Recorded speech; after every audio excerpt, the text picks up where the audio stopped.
Well, good morning and thank you very much for joining us. I am Yori Folare and my guest this morning is Mr. Sheyi Adeyemo. Good morning. Indeed, good morning. He's a publisher, African Affairs analyst, and is joining us live because there is a situation in Mali. Mali. Well, it has sort of, shall we say, there's an agreement now as to how we shall proceed, right? If I understand it properly, this agreement, still has to be brought before the president of Ghana, who happens to be the chairman of the. Is it ECOWAS or the African Union? ECOWAS. ECOWAS, Yeah. indeed.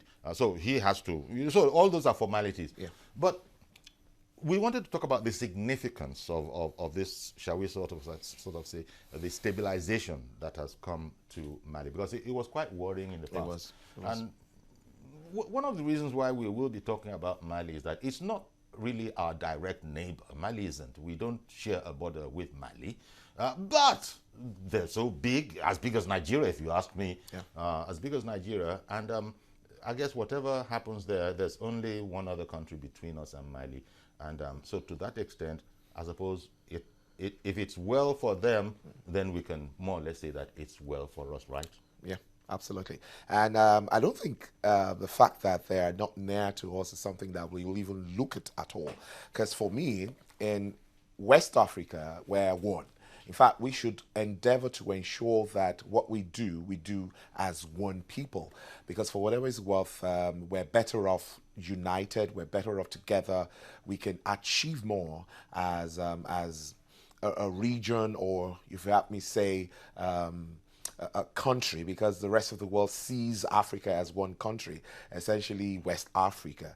Now, for me, I know the reason why ECOWAS have had to do or take the decision they've taken right now is because it is clear that at the end of the day, it is the people that they're trying to fight for that will end up bearing the brunt of the sanctions that have been laid. We all know that Mali is essentially a landlocked country, and they're dependent on importation. So there's no way they would survive if you stop things entering or going out of Mali. And that's why it's critical that whatever measure is being taken by anyone, particularly ECOWAS, they must ensure that the people that is in the center of all of this is properly catered for, so that at the end of the day, it will not backfire or it will not have a negative effect on the people that they're trying to fight for. Well, exactly, for the people. That's on the one hand. Yeah. But in terms of, if we were to now look at it in a bit more narrowly in terms of security, what are those, shall we say, what would be the liabilities to us if Mali, of course, nobody's going to leave Mali to its own devices, but for the sake of, just understanding it, what would be the fallout of that? It's clear that even the Boko Haram that we're suffering in Nigeria right now is obviously being driven more by those who do whatever harm they do in Nigeria and run out of Nigeria to our neighboring countries. And so for whatever is what, like Yoruba people will say, in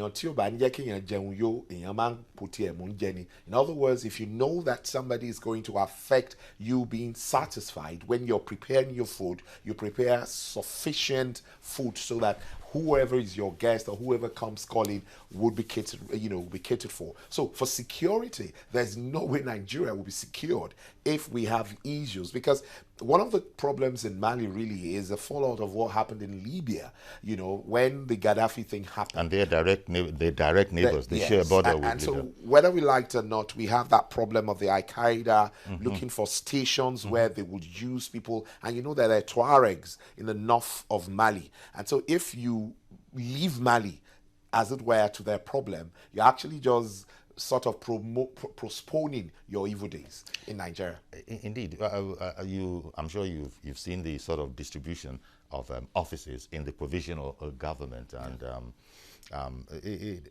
there still were some protests within Mali itself. That, look, come on, we sat down, we talked, but at the end of the day, what was announced was not quite, what we agreed. But by and large, it would appear that the arrangement is satisfactory by and large. Yeah. I think people who were involved with the coup very, very directly. Yeah. K24. Yes, they indeed have been given, not insignificant positions. Vice president. Indeed, but the military is still very much in there. Now, I remain to be. I don't know. A lot of people might want to correct me, but I believe that for whatever it's worth, you cannot exclude the military in the governance of any country. You must especially modern day West Africa. You must find a way of putting them into your arrangement because you're better off with them rather than you don't have them on board. Yes. We've been joined by actually. Yes, I have it here. We've been joined by our friend, former ambassador to Mali, Malam Nuhu Leah Ali. Good morning, Mr. Ambassador, and thank you for joining us. Good morning, sir. Thank you very much for inviting me. Indeed, our pleasure. Of course, we're looking at the good news. I think that's what we should refer to it as some sort of agreement to a provisional government. It's supposed to be in place to conduct elections in 18 months, I believe. I wanted to ask your impressions about it. The new transitional government? The transitional government. Well, we thank ECOWAS for every effort that they have made. We see the new transitional government as at least a way out, for the moment. But I am not too sure that this transitional government will be able to fix the problems that are on the ground in Mali. Especially within this few short period of transition. The issues in Mali are many. And unfortunately, the military is ill-equipped to deal with them. Mali does not have a strong, leadership. And the military itself is a group that does not have that independence of action. To be able to engage, the population and come to the kind of resolutions that will rid Mali, of the pandemic or incessant problems that are arising, from the north, itself. Unfortunately, Malians as a people, especially from the south, are not too comfortable with the north, itself, and they don't seem to even accept, that the north should be this issue. I mean, should be an issue that government should take too much time, to look into. For most of the people I have spoken with, they said 8% of the population cannot continue to engineer a crisis, all the time, in the country. And so this is one area that I think needs to be resolved. Unfortunately, also the accord that was in Algeria is still an issue. They have been working on it for a very, very long time. But believe you me, most of the provisions the Malian authorities, especially stakeholders, said they are impracticable and they cannot be implemented. One area that they keep talking about is the constitution that says for any change, a referendum will necessarily have to be held. With the kind of crisis, divisions, and incoherencies that are going on in Mali, you cannot have that decorum or that stability to be able to carry a referendum. MINUSMA itself, they say, is a misnomer to have a referendum with MINUSMA, in that territory. So there are a bunch of issues, that would definitely be impossible for this transition government, to resolve. So that leaves us with a very, very bleak future, as far as I'm concerned, personal opinion. Well, Ambassador, quite frankly, yes, you've called it the way you see it, and it is, as you said, a bleak picture. It's a difficult nut to sort of crack. But countries in ECOWAS sort of moved in upon the mutiny, the coup, and imposed sanctions, which they have now relaxed. That would sort of show, wouldn't it, that whereas they were angry that this had been the method for the change that the Malians wanted to bring about, they no doubt would have preferred a democratic change. The very same leaders have now sort of removed those sanctions along the lines of maybe the African adage about, look, even if you're going to discipline a child, you don't kill it. So they seem to be opposing forces. And the very same body of African countries and leaders have called on the people in the provisional government to make sure that they keep by all the terms of this particular arrangement, which you have just said that as an unbiased commentator, you find it very, very difficult.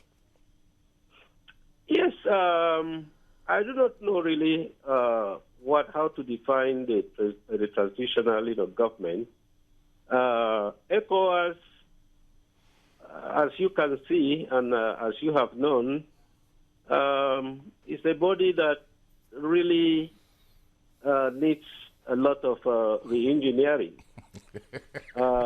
Re-engineering in the sense, that it is predominantly made up of former Francophone countries or former French, colonies.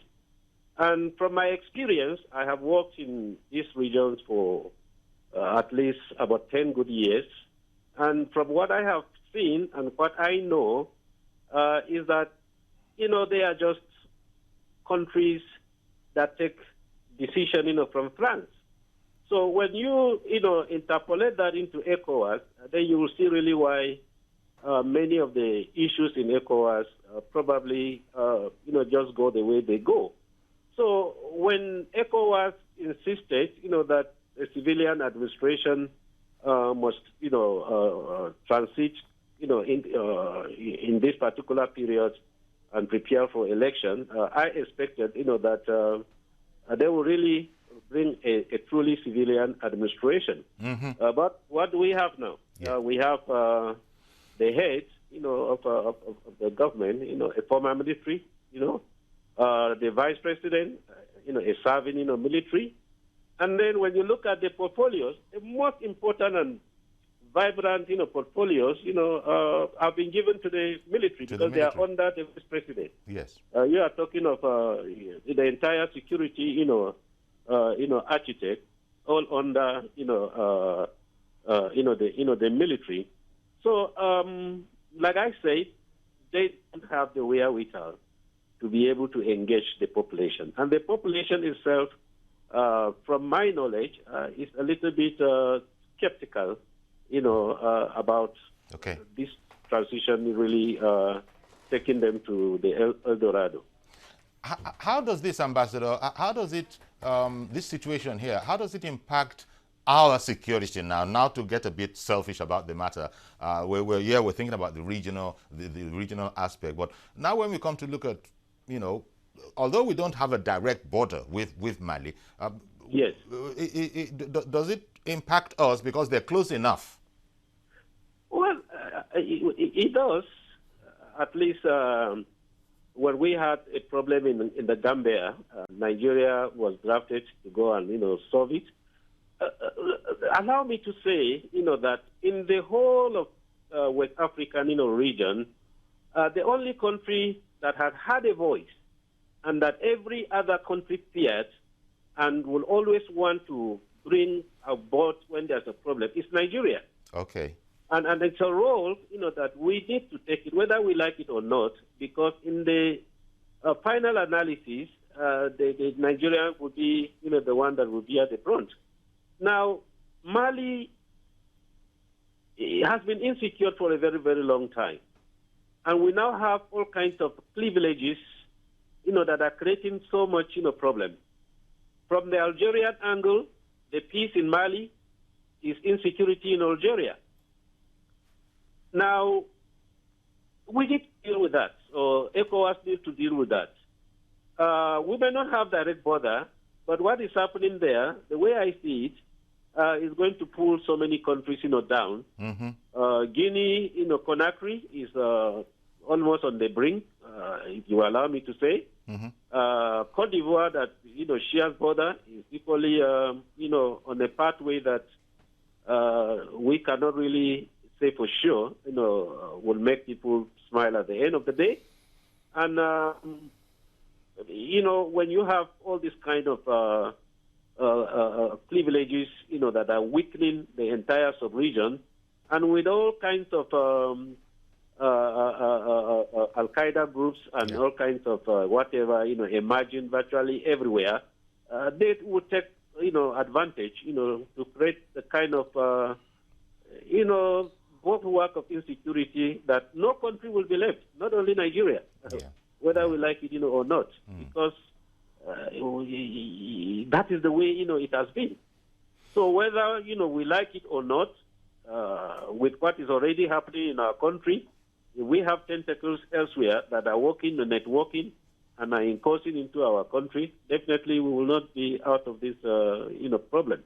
So it's an issue that I think should not be left to ECOWAS. Yes, ECOWAS as an organization can do whatever they will do, but I think specific countries like Nigeria and Ghana must start working on an agenda, that will help the government, the transition government, to be strong, to be independent, and to be able to take, far-reaching decisions that the populace can buy and say, yes, this is homegrown and this is coming from us, and we are secured, by it. Thank you. Okay, thank you very much, Mr. Ambassador. You said, I just wanted to return to the fact that you had emphasized that this is not an easy task. It's quite a complex one. And you also have said that Nigeria, quite frankly, has an influential voice along the coast. Now, I wanted to ask you, in your opinion, is Nigeria doing all that it has done? We've sent very highest level of representation to engage in the matter. Former President Goodluck Jonathan would indicate the seriousness with which we take it. But in your mind, is there anything else that Nigeria might be doing that it isn't, or have we thrown everything, including the kitchen sink, in it as far as we can? Well, in peace process, there is no end, to what you can put across, to pursue it. Arsenals are always available. But the most important thing that I think Nigeria will need to do, former President Goodluck goes there as an ECOWAS emissary or envoy, not as a Nigerian, envoy. And that makes, the difference. Okay. Yes, our president is the ECOWAS stakeholder, and he too has been making, various efforts with other colleagues of his. But the borderline that I am saying is that most of these interactions are within the organization. Now we need to work out our own kind of engagement, maybe in line with what ECOWAS is thinking of, but that will be more practical, that can engage the people. If it means even inviting, the junta to Nigeria to, lecture them on a few things and whatever, how things are done, and then support them, that will be, I think that will go, a long way. Okay. Having them come to Nigeria would, believe you me, instill immediate confidence in the population of the Malian of Mali. But the snack here is still the force and the power that will finally tell Mali, go this way. And they will go. So, I mean, you have players, and then you have a referee who is not part of the game, who wants the players to play a different ball game. And this is the problem that we are having. I see. So if you have a referee, that will listen and that will go in line with what has been enshrined or what is expected, yes, things will go right. But this is the problem. How do we get this referee to side with us and to put, things the way that, everybody expects to go. This is the problem we are having. I want to thank and it's been there for a very, very long time. Indeed, as you've emphasized. I want to thank you very much, Ambassador. Ambassador Nuhu Leah Ali, former ambassador of Nigeria to Mali. Thank you very much, sir. Thank you very much. Indeed. Okay, so we get the impression that we're not shying away from it, but it is no walk in the park. Obviously. So to speak. Yeah. And the ambassador was pointing out the citizenry, the populace over there itself, what their aspirations are. He expressed his doubt that they'd be able to actually get the voice of the people and indeed reflect their voice. I dare say we have issues like that even in our own beloved Nigeria ourselves, where the whole public is saying one thing, and government is saying, that kind of a thing. So there you go. In a much more volatile area, that kind of thing is going on. Yet, as I was saying, all the ECOWAS countries are saying that a provisional Mali government, make sure you do all this thing and hand over to a civilian administration and elections in another 18 months. I guess we're going to have to watch this. For me, it's a transitional government, as been tagged. 18 months is very short. It is. But with a specific mandate. Yeah. That in 18 months, they must end up with elections. I beg your pardon. Let me just bring in Reverend Dominic. Good morning, Reverend Dominic. Good morning, Uncle Yori. Good morning, sir. Good morning to your guest. Yes, good Mr. morning, sir. Morning, sir. Yeah, Yori, I want to be a little bit selfish on this contribution. Okay. Because Nigeria is my nation. Yes. And I want to also disagree a little bit with the ambassador that contributed before. Okay. What I want to disagree with him is that Nigeria have influence in West Coast. Nobody fears Nigeria in West Coast, sir. Well, our voice is not without influence. I don't think so. Let me give you the example. We are like proverbial old waste basket in Africa. The old waste basket is always needed when the man wants to dispose his refuse. So you go back to that old waste basket because it's needed. When you dispose the refuse, to dump the basket. It happened in South Africa. It's happening in Ghana now. That somebody has the ability to go and break down the house of Nigeria in Ghana. I mean, our own embassy in Ghana. And an individual in Ghana did that. It takes something else. They move on today. They called me yesterday that the traders Nigerian traders in Ghana are not opening their shops because there's some certain bill you must pay. What is the respect? Let me tell you this story. But as you know, we are engaged in talks over those issues, as you know, Reverend. Yori, Chief Yori, talk. Every day the beat us will talk. Okay. If American young man or woman, hello? I can hear you. Please continue and round off, please. Or a woman is hot in any nation in the world. America will not talk. America will go for action. How long do we talk? We're talking in South Africa. It's still happening there. We're talking in Ghana. If there's any reason Mali should insult a Nigerian in Mali tomorrow, they will do it with all the impunity without caring this big brother. Okay, now I get what you meant at the beginning when you said you were going to be a little selfish. Because now I understand it. But we've gone beyond all of that. Now we're talking about regional stability. Those are issues. You're right. Those are indeed issues, but nowadays, especially in this time, we're looking at it from a point of view, Sheyi, of the regional stability and what is right for them will be of benefit to those around. That stability comes when that nation is strong at home and strong outside. All right. That's the stability. But when this big brother is assaulted anyhow, what is stability need? Every gun from Libya today, Mali, is coming to Nigeria for Boko Haram. They don't even fear we will react. There's a document the other day that most of the guns that are used for assault in Nigeria come from all the way from this area, from Mali, from Libya, from all this area down to Nigeria.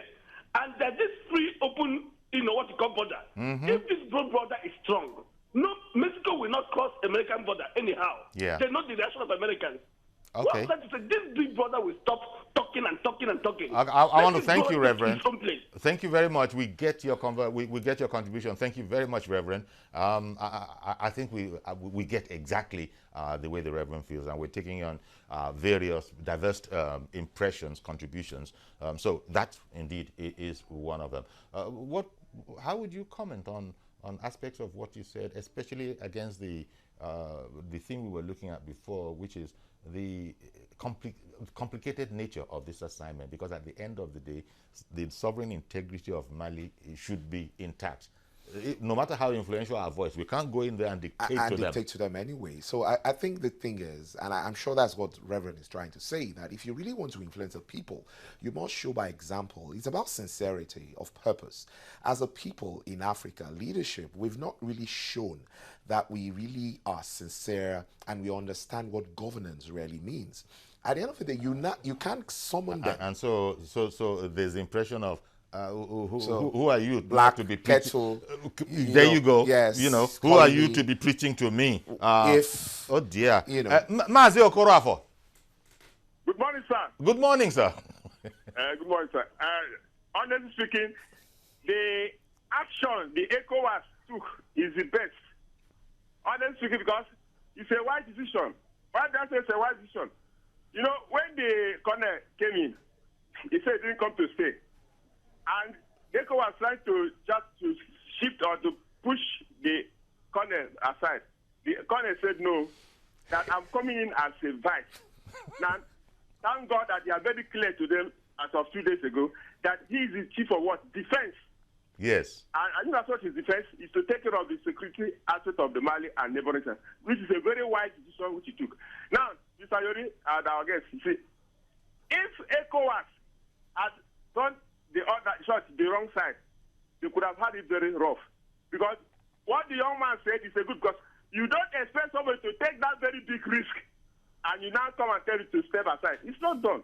I thank God that the decision the ECOWAS took, that even the current president, as we all know, was defense minister. Mazi, quickly, what do you think of the alleged influence of France on ECOWAS, undue influence of France on ECOWAS?